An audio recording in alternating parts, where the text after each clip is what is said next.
how to add voice recorder to the lock screen on Samsung Galaxy S26 Ultra. So let's start the video. First of all, go to app library, so just swipe up. Now here, so click on settings app. Now in setting, scroll down and click on wallpaper and style.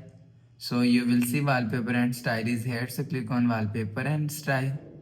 Now here, so click on lock screen. So after click on lock screen, so if you want to add voice recorder on lock screen, so click on this app icon and click on no app. So after click on no app, click on this plus icon. Scroll down and you will see voice recorder is here. So if you want to add lock screen, so click on voice recorder. So after click on voice recorder, click on done. So after click on done, click on lock screen, you will see voice recorder is add on lock screen. So after the process, go back to home screen, refresh phone. So that's how you can add voice recorder to the lock screen on Samsung Galaxy S26 Ultra. So if you like the video, please subscribe. Thanks for watching.